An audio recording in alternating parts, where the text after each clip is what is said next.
countdown.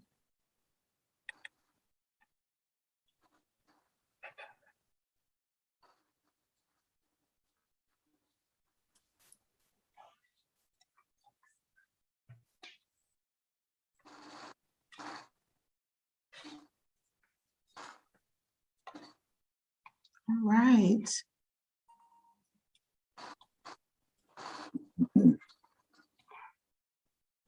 So welcome everyone. This is a public meeting of the Indiana Arts Commission.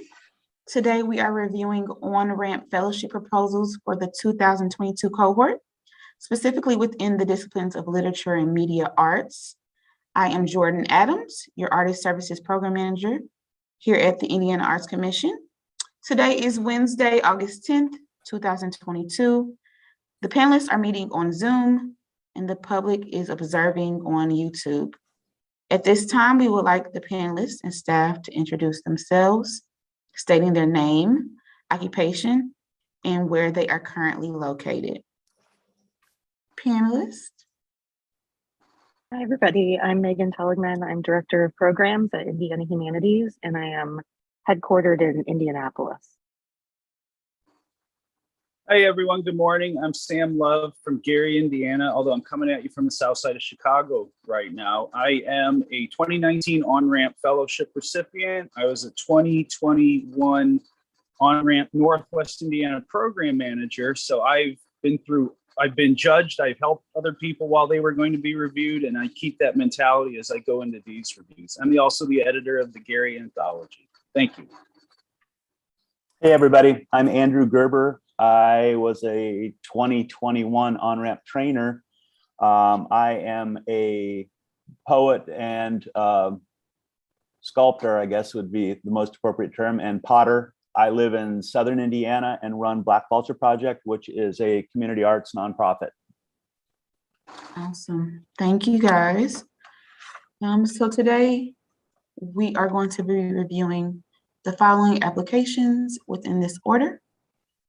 This panel is designed, let me stop my share. So this panel is designed to gather feedback that will help the applicant strengthen their fellowship project to advance their career. The discussion will also help IAC staff identify any important modifications applicants may be required to make to their fellowship project before moving forward. I will announce the application we will review. I'll ask the first reader to begin the discussion. The first reader will provide advice to strengthen the fellowship project, focusing on the evaluation criteria from their perspective. Panelists, please note that the applications do not need to be recapped fully since everyone has read it. Just provide your comments. After the first reader is finished, I will ask the second reader to present any new, additional, or differing comments. We are not looking for consensus. We want the applicant to receive excellent advice from the different perspectives that panelists bring to the table. After the second reader has finished, I'll open the discussion for final comments. Remember, in the interest of time, we're only looking for new, additional, or differing viewpoints. If a panelist has a conflict of interest, that panelist will be placed in our virtual waiting room while the application is being discussed. Today, we do not have any, so we will go through accordingly. And then finally, once the application has been discussed by the full panel, we ask the panel to update their comments in the online system. It is common for recommendations to change as a result of this broader discussion. These changes save automatically. Are there any questions? Awesome. So let's begin. Our first application is Asia Essex. And our first panelist reader is Andrew Gerber. All right. This is an exciting project. I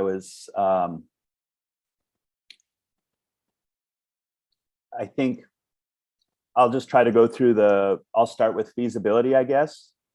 And my comments on feasibility were mainly that so much of a project like this, I mean, what I'm understanding this project to be is building capacity and sustainability within this independent theater project.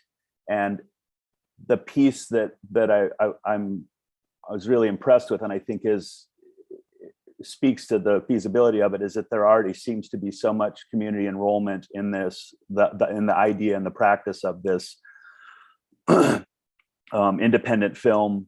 I mean, the photos included in the application seem to speak largely to the fact that people already believe in this and want this project.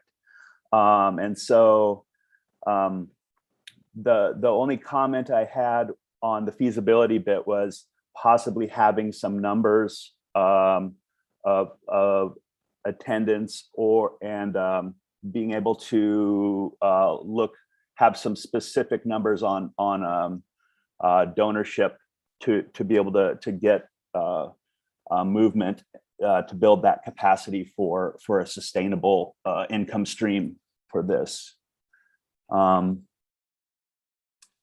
Let's see, the community engagement piece, as with a lot of these applications for me, it was delightful to see that it doesn't seem to be an added on component. It seems to be like indigenous to what the project is. So I don't really know much of what to say about the community engagement bit, because so much of this project seems to be already having community people enrolled and wanting this this forum and this venue. So I don't have many comments there. That seems really established to me.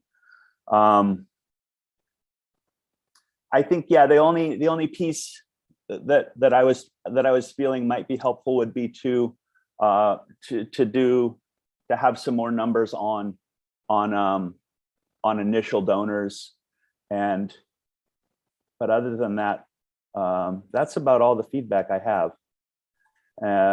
Other than really wanting to come be a part of this thing and try to twist your arm to come down to Paoli and do a screening. Awesome. Yeah. Andrew, before we move to Sam, did you have any comments on the goals criteria? The goals, okay. I liked the timeline. The only comment I had was thinking about, I know because like Paoli is such a different community than Bloomington, I know that part of the goals was looking at comparables of other communities and then trying to think how that translates. But I was wondering about how comparables would translate to Bloomington. My guess is that you'd be ahead of the curve on a lot of that, but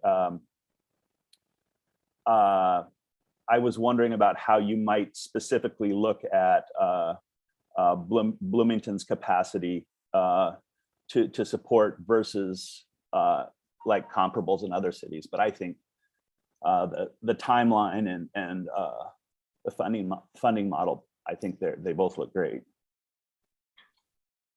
Awesome. Thank you, Andrew. Sam, do you have anything to add? Oh, good morning. Yeah, just kind of building off what Andrew said. I really appreciated the clarity of this proposal. They clearly know what they want to do, and it's exciting to see it stated so succinctly. One of the suggestions that Andrew had brought up, and I had noticed as well, is were there specific benchmarks or numbers for things like the one-time and the monthly supports that they were hoping to reach? But I did notice that a lot of it was stated later in the application that numbers like that would be generated during the research. And I've seen other proposals for this program that are like that. They make the research part of the project. And as someone who comes from participatory action research background, I'm a sucker for that. I find that exciting. But otherwise, goal-wise, very clear. Feasibility, I think the schedule and the budget both look really good. I really appreciate seeing a monthly breakdown of the tasks. I think that helps everybody stay on point. Very tight and streamlined, although there's a lot of detail on the work that needs to be done. And a lot of good in-kind donations going on here as well. I think that's exciting to see. And that all leads to that community engagement. So there are a lot of, in some ways, this is participatory action research because, that research is tied into the community building aspect of it. And that, to me, it's not just an arts project. It really does impact the community. That is community. So yeah, I kind of echoing what Andrew had said. I'm curious what the field in Bloomington / that part of Southern Indiana is like in terms of independent cinema already. That's just something I'm not familiar with being up here. And of course, the Can is a wonderful place in Indianapolis, and it's definitely lots of local allies and supporters and healthy competitors. I got that sense from this application, so that's great. And the only suggestion I put out is they might want to consider reaching out to the Fowler Theater in Fowler, Indiana, which is this tiny town, old theater from the 40s that was closed for a long time, and the community came together, and it's stunning. It's an Art Deco. They just went to the 9s and 10s on all of that, and I was fortunate to have a film of mine shown there this year, so I got to see that firsthand, and that might be a good model for a small town thing. But like, I think Andrew's point is really important here. It might be like different contexts and dynamics with that, but the more allies we can have here, the better, I think. So an excellent proposal, very exciting. Thank you. Thanks, Sam. Are there any new or additional differing comments? Nothing that wouldn't be redundant. I just thought it was a really ambitious project, and I agree fully with Sam and Andrew. Awesome. Thank you, guys. So if you had any comments to change within the online system, go ahead and do so. Let me know if you need some time before we move to the next applicant.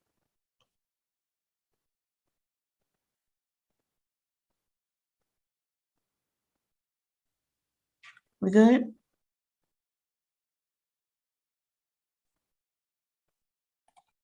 Okay. So our next applicant is Charles Gillespie. Our first reader is Sam. Sam, you're muted. I think after 2 years of Zoom, I would have that down tight. You're fine. Thank you for the quick catch. I was saying this is a really fun application to read, which is kind of funny in ways, actually, which is all part of this project. So I think on the goals, first of all, very clear goal about using the fellowship to complete the manuscript, and that's a great thing. The second of the aspect of the project, which is this community reading series, is also very good. I just wish that had been discussed a little bit more in the goals section. It's fleshed out more towards the end really well, but it did feel a little like an adjunct to the completion of the manuscript. Although by the time I got to the end of the application, I didn't feel that way. So, it is given careful attention in the community engagement section, which makes, I guess, some logical sense. But how do these things all tie together is really good, especially for us reviewers. And, maybe a brief mention earlier in the grant of that aspect and how it relates to his writing goal. In the context of the goal, I think we've just made the beginning of this grant stronger, but overall, it's a strong application, no doubt. Clear path towards success. I think connections to both local business community and the local writing community are really clearly stated. So as far as feasibility goes with this, yeah, absolutely. And then the part where I think this really shined was that community engagement. I was so excited to hear about what that reading and writing series would look like. Because I'm kind of hungry for something like that up here, to be honest. So that was the exciting part for me to read that and be like, this is going to happen. This is so exciting. So I think that the community engagement section of this application was strategic. And that's kind of like the highest compliment I could ever pay anything, either that or logistical. But it's really clear in this section how that writing get together is going to complement his personal writing. And it gets into how, the writing process can be very isolating and lonely and depressing. I've been through all of that with the project I did, and other writers have had that happen as well. So, to kind of think about, hey, how to avoid that crisis of confidence. There's that feeling like when you're writing something like, no one's ever going to read this, it doesn't matter. That's such garbage. You need your people around you to tell you that, and so you can visually see as a writer, you do have an audience that cares. So I think that's really built in a savvy way on this one. You know, it's a great use of different techniques to ensure the writing gets done. So there's an accountability factor for him, an additional accountability, not just IAC and on-ramp, but the community. And that's how you build interest in your work right now. So I think that this, the strength of this grant is that he is not only completing a manuscript, which is a task in itself, but he's strategically, more than developing, kind of nurturing this audience and the support base for the ultimate finished project. And it really sounds funny, like that observational humor. There's plenty of grist for that in the world today. And I like his approach into that, just sort of somewhat befuddled, but really empathetic as well. So a fun application. Thank you. Thank you, Sam. All right, Andrew, do you have any comments? My first comment is that I laughed out loud because when I read this, I'm from northern Minnesota. And so the context of the writing being set in the Boundary Waters and northern Minnesota cracked me up because I grew up in Duluth partly. And I was also hosting this 70-person tech camp at our place. So the combination of technology in northern Minnesota is what the writing's about. And I was like, this is hilarious. Echoing a lot of what Sam said, the piece that is, for me, is easy to dismiss is that in an attention economy like we have now, it's really hard for authors to prioritize space and time for actually doing their work. And I really appreciated that the feasibility of this is prioritizing the space and time, like, because it's easy to not consider that a tangible and to consider, you know, money to print something or money to publicize something. But as a writer, I appreciate that the prioritizing time and space to put attention on the writing, I really think is really powerful, and I really applaud that. I think the tension that Sam was talking to a lot about the community engagement piece is because you have to withdraw to write, that the dance between the writing and the reading can sometimes feel a little awkward. But I also, the community engagement piece with actually reading the work and setting up a forum, you know, where that can happen, and using the actually embodied reading experience for a feedback loop is, I think that's also a brilliant idea. Let's see, I didn't really have any comments on budget or no, I thought this was great. I think it's clear, it's achievable. And I think sounds like the understanding between those two components of community engagement and getting feedback, and also like taking time to actually kind of woodshed and do the work is great. Awesome, That's all thank I you, have. Andrew. Yeah. Thank you. Any new, additional, or different comments on Charles Gillespie's application?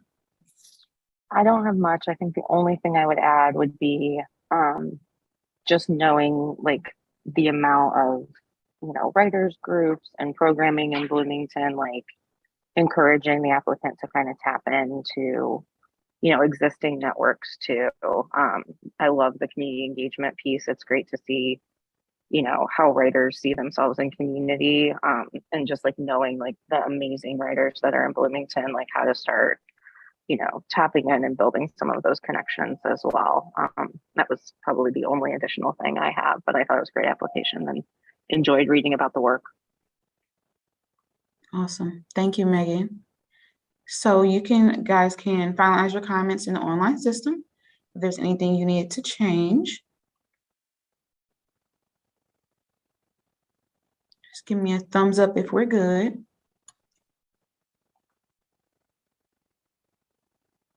Awesome. All righty. We will move to our next applicant, Margaret Beeler. And our first reader here is Andrew. I need a second to orient here. No worries at all.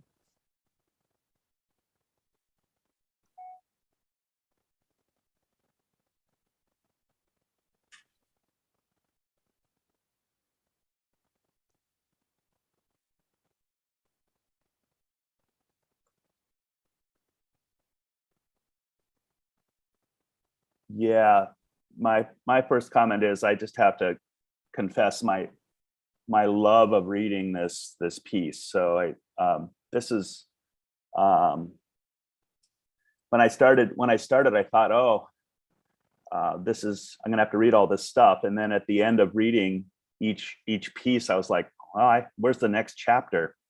So as far as goals go, I think the one piece that I thought might be helpful is to try to put some specifics down as far as venues and scheduled venues. I think there's great timeline detail. I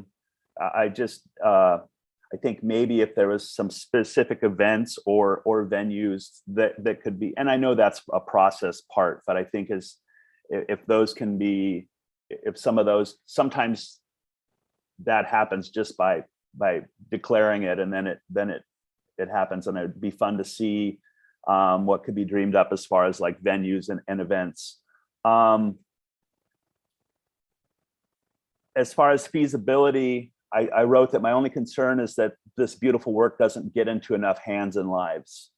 And I wondered about using social media, creating a website, and maybe increasing the Kickstarter amount to try to cover some of those expenses, because I think some of the getting the story and getting the word out about, beautiful work like this sometimes takes more money than we expect it does. And if there was like a team or a budget for making sure that this gets, that gets out to people. And as far as community engagement goes, this is, once again, the community engagement component is built, like I'd say, into the very marrow of this work. I just want to make sure that it can find people. And so that was really my main concern, is that there's a way for people to encounter this work. That's all I have. Thank you, Andrew. Yeah. Megan, did you have any comments? So echoing a lot of some of what Andrew said. I thought in terms of the goals, I hope the applicant made a really great case for why this project would help, build towards something. So whether that be build upon previous works or meet new audiences, I thought that there was a lot to commend in how they're envisioning the project. I also appreciated that it seems to be a bit of a stretch for the applicant, as it's a new genre. So that was, cool to see that this would be, these goals were, towards artistic growth, in addition to the other good bits of the application as well. I did note that the timeline looks reasonable. The budget is well researched. I just want to throw out there that looks like the budget doesn't quite work out. So because income is greater than expenses, but that's just a note there. And then on the community engagement piece, again, echoing Andrew, I really thought that I appreciated the intention of the community engagement activities, particularly like providing workshops for schools. Sometimes community engagement efforts, especially for authors, can look really, like you're extracting something from the community. You're trying to find readers, you're trying to find feedback. And in this one, there was a really good balance of like benefit to the author and benefit to the community. So I just really appreciated how the community engagement efforts were structured to both, strengthen community and strengthen artistic practice. I think that is it, though. I really enjoyed reading this application. I'm very excited to see how it turns out. Awesome. Thank you, Megan. And before I ask for new comments, I did want to say that the budget, there may have been some miscommunication on the budget pieces. Expenses and income do need to be balanced. So with those modifications, I will work with you all individually to get that corrected. All right. With that being said, do we have any new, additional, or different comments on Margaret Beeler? The only thing that I would add, and what Megan and Andrew said is totally on point. I like they had a small press of their own. And it was one working in multi-genres too. I thought that was kind of cool. But I like what Andrew brought up. I kind of hinted at it in my comments. Like, there is probably a bigger audience for this, although that community engagement with the high schools was just phenomenal. So yeah, I think this one could grow quite bigger than they think. Thank you, guys. So again, go ahead and finalize any comments within the online system. And when you're ready, just give me a thumbs up.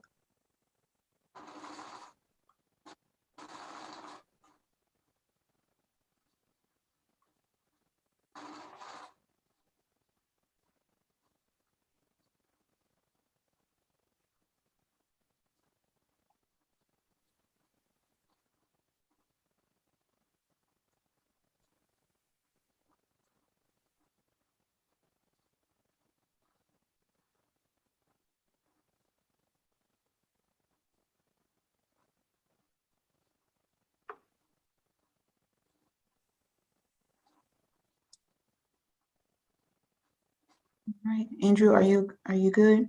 Mm-hmm. Good. Okay, awesome. Okay, so our next applicant is Michael Shannon. And our first reader for Michael is Megan. Right. Let me pull up my comments here. Yes, I really enjoyed reading this application because it's clear that the applicant has just a ton of passion and great vision for not only what the genre can do, but what his work can do in particular. So it's just great to, hear from, a writer with a first book who's just, very passionate and has, a great idea of what this work can do in the world. So to be more specific, I thought the goals were clearly articulated, which is completion of the novel, and that the applicant had a really good grasp of what's needed, the kind of hurdles of the publication process.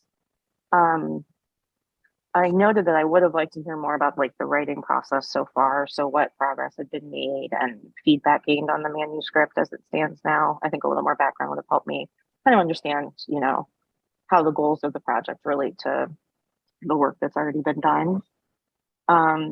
I did note again, just briefly, that the budget looks well researched, but the budget numbers didn't quite work out. So that would be something to look at further. And then finally, on community engagement, I really enjoyed the scope of what was described here. I would have enjoyed, a few more specifics about kind of who the community engagement opportunities would reach, how these would be structured. I said in my comments, for example, are there particular people and organizations that would be engaged in the work, and what specifically would those programs look like? But, other than those kind of pieces of information that would have been helpful to me or that I was curious about, I thought that, again, the passion and the project, were really admirable, and I'm very excited to see, how this work evolves. Awesome. Thank you, Megan. Our second reader is Sam. Yeah, one of the things I really liked was that they're going to outsource things like an editor, agent, things like that, instead of going it alone. An editor, I write and I edit. So I know that both are critically important. And I tend to be very supportive of editors, so that they're going to hire a professional to do that. I think the quality, it's really going to show in that. Kind of like what Megan said about the community engagement. I think it just could have been one more specific. And, you know, that everybody's at different stages in their lives when it comes to their work and community engagement. Some people know lots of folks around the region and town. Others, maybe, you know, maybe they're new to town, or maybe they, for whatever reason, don't have as big of a network. And that's not something that should hold anything back.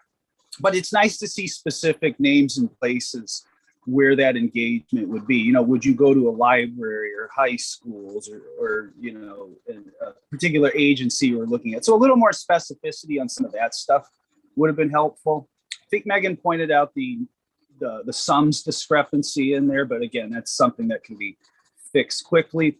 On the feasibility, the budget estimates look good. This is stuff that I've had to research, and all the numbers look pretty much the same as to what I've come across doing that. One question on the timeline, though, and I'm hoping I read this correctly. I did read it a number of times over the past few weeks just to make sure.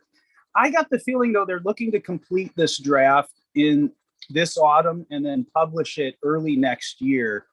And that doesn't seem realistic to me, knowing that even in independent publishing, there are delays of 6 months to a year plus right now. And I've heard even a lot of self-publishing outfits are having massive delays, whether it's supply chain with paper.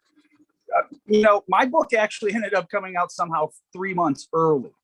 So it's not like these problems would delay or push things back or put them on hiatus. But I feel that's the climate right now. Maybe it's all changed. I don't know. But that part kind of concerned me there. And not that it's not possible, but maybe there may be some things out of our control that could delay the publication of this. I certainly think the completion of a manuscript by that time is possible.